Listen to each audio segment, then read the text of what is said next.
Si tu es ici, c'est peut-être parce que tu entends parler du libéralisme à toutes les sauces, souvent pour le critiquer, parfois pour le défendre, mais rarement pour l'expliquer.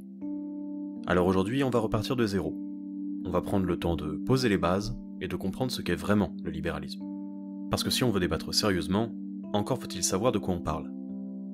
On va donc voir ensemble les grands principes et les propositions, ce qu'il réussit et là où il échoue, un exemple concret avec la Suisse, et si la France est un pays libéral. C'est une vidéo fondatrice, une sorte de point de départ pour ce que cette chaîne va devenir, un espace de réflexion, de critique, mais aussi de propositions concrètes.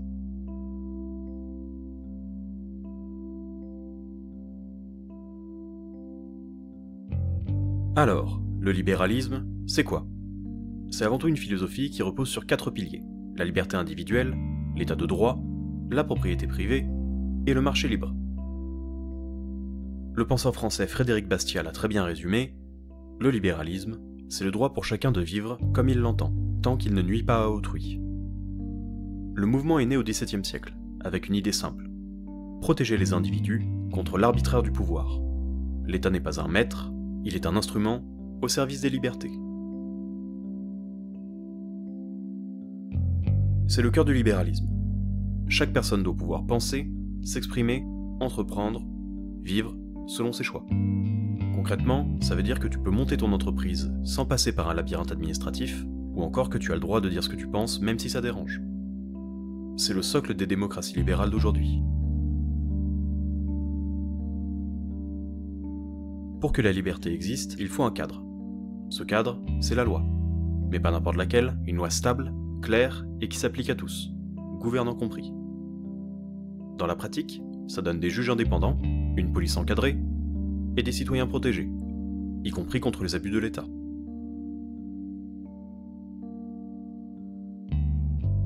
Ce que tu crées, ce que tu possèdes, t'appartient. C'est une extension de ta liberté. La propriété, ce n'est pas juste une question de bien. C'est ce qui te permet d'être autonome, de construire et de transmettre.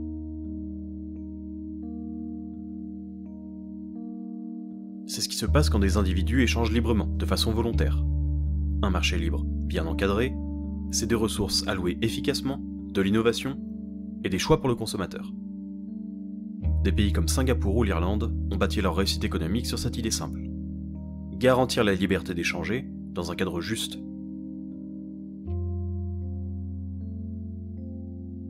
Le libéralisme ne veut pas abolir l'État, il veut qu'il reste à sa place. Sa mission, protéger les citoyens contre la violence et la fraude, garantir les contrats, assurer la sécurité, la justice, la diplomatie, la défense.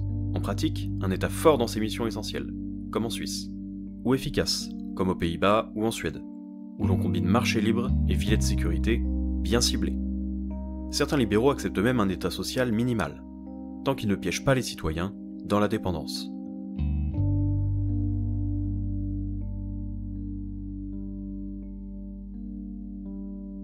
Comment se débrouillent les pays libéraux ? Les pays économiquement libres sont souvent ceux qui affichent le plus de prospérité, d'innovation et de stabilité. Pour donner quelques exemples, la Suisse, avec son faible endettement, son PIB élevé et sa démocratie directe bien ancrée, Singapour, qui est régulièrement classé numéro 1 en liberté économique, la Nouvelle-Zélande, qui après des réformes libérales dans les années 80, a vu son chômage drastiquement réduit, ou encore l'Estonie, passée d'ex-république soviétique à une championne du numérique. Tous ces pays ont un point commun, ils ont compris que la liberté économique était un levier de progrès, à condition d'être accompagné par des institutions solides. En stimulant la croissance, en créant des opportunités, et en réduisant les obstacles pour l'initiative, le libéralisme permet d'élargir le champ des possibles, y compris pour les plus modestes, comme en Irlande, qui a baissé son impôt sur les sociétés et vu son économie exploser, ou encore le Chili, dans les années 90-2000, qui a vu son taux de pauvreté reculer nettement après des réformes libérales. Et plus récemment l'Argentine, avec Javier Milei, où l'inflation a été divisée par 5 en quelques mois, et les premières données montrent une baisse importante de la pauvreté. Est-ce que c'est magique ? Non. Mais les résultats sont là. Le libéralisme ne rejette pas la solidarité, il veut juste qu'elle soit ciblée, efficace, volontaire, et qu'elle ne serve pas à renforcer le pouvoir politique.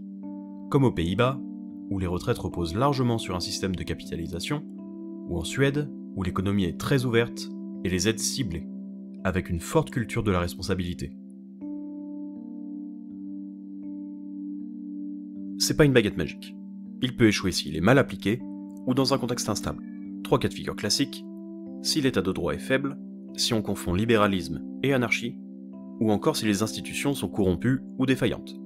Comme dans la Russie des années 90, avec des privatisations sans cadre, un enrichissement brutal d'une minorité et une population laissée de côté. Résultat, rejet du libéralisme et retour à l'autoritarisme. Le marché libre, pour fonctionner, a besoin d'un socle juridique stable.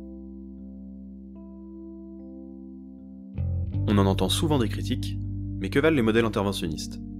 Prenons 2 exemples, le Venezuela et la France. Pour le premier, nationalisation massive, contrôle des prix, inflation à 4 chiffres.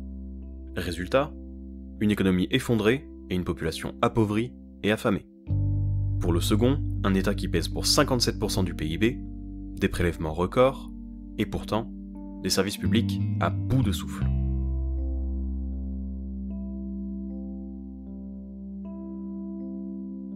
Parce qu'il repose sur des valeurs fondamentales. Le respect de l'individu, la liberté de choix, l'efficacité économique, et une société construite sur la coopération volontaire, pas sur la contrainte.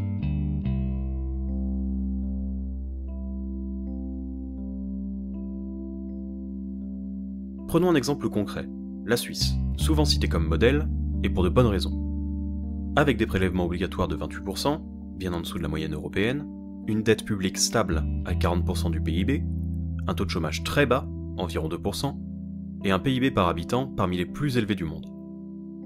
C'est aussi un fonctionnement institutionnel unique. Un fédéralisme fort, où chaque canton décide de sa fiscalité, de ses assurances et de son éducation, et aussi une démocratie directe active, où les citoyens votent plusieurs fois par an sur les lois, les dépenses et les réformes. Socialement, l'assurance maladie est obligatoire, mais gérée par des caisses privées en concurrence. Les retraites reposent sur un système mixte, et l'école publique est de qualité, tout en laissant une vraie autonomie aux régions. Résultat, première au classement mondial de l'innovation, une économie solide et diversifiée, et un niveau de satisfaction des citoyens parmi les plus élevés au monde.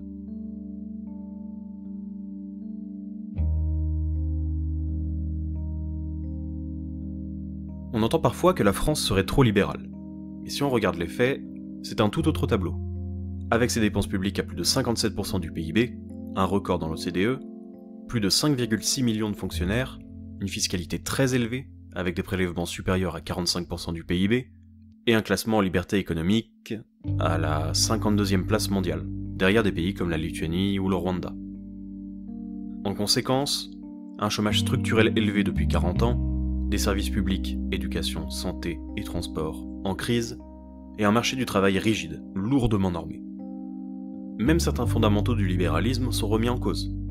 Prenons l'article 49 de la loi Sapin II, qui autorise l'État à restreindre temporairement l'accès à votre épargne en assurance vie si la stabilité financière est jugée menacée. Une entorse directe au principe de propriété privée et de marché libre. Et que dire de la politique d'Emmanuel Macron? Alors oui, il a supprimé l'ISF et la taxe d'habitation, mais à côté de ça, la pression fiscale reste l'une des plus élevées au monde, l'État continue d'intervenir massivement dans l'économie, l'administration ne s'est pas allégée, bien au contraire, et les dépenses publiques ont encore augmenté, même hors période de crise. Parler de libéralisme dans ce contexte relève davantage du marketing politique que d'un changement de cap profond. La vérité, c'est que la France reste profondément étatiste, centralisée et bureaucratique, et qu'elle n'a, en réalité, jamais vraiment expérimenté le libéralisme. Prenons un instant pour imaginer ce que donnerait une application concrète du libéralisme en France. On part d'un principe simple, limiter le rôle de l'État à ses fonctions essentielles, puis on élargit progressivement, selon les modèles envisagés par différents courants libéraux. Pour cela, utilisons la répartition réelle de la dépense publique en 2022. Voici quelques fonctions publiques et leur poids dans le PIB.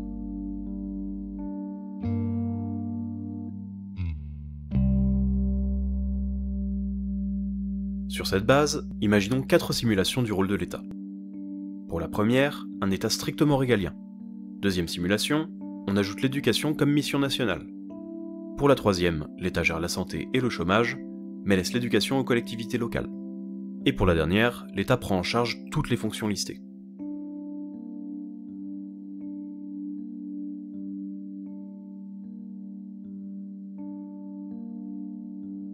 Dans toutes les options, on reste très en dessous des 57% actuels. ce qui montre à quel point l'appareil d'État pourrait être recentré, sans renoncer à ses missions fondamentales, voire sociales. Ça ne veut pas dire tout privatiser du jour au lendemain, mais ça ouvre une question centrale, l'efficacité de la dépense publique. Est-ce qu'on en a pour notre argent ?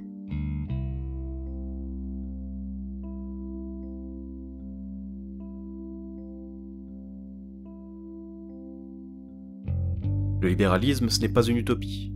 Ce n'est pas non plus un système parfait. Mais parmi tous les modèles testés jusqu'ici, c'est sans doute l'un de ceux qui ont produit les meilleurs résultats. En effet, il a permis de sortir des centaines de millions de personnes de la pauvreté dans le monde, il protège les libertés fondamentales contre les dérives autoritaires, il stimule l'innovation, les idées et les projets, et il donne à chacun les moyens de devenir acteur de sa vie. Ce n'est pas un monde sans règles, ce n'est pas un système sans filet. C'est un modèle qui fait confiance aux individus, tout en fixant un cadre clair. La vraie question n'est pas qui doit nous gouverner, mais comment limiter ceux qui nous gouvernent.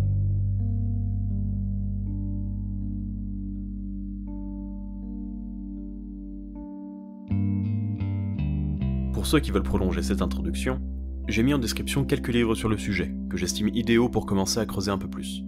Je conseille vivement Bastia, qui a inspiré le nom de cette chaîne, et qui illustre les idées libérales mieux que je ne pourrais jamais le faire.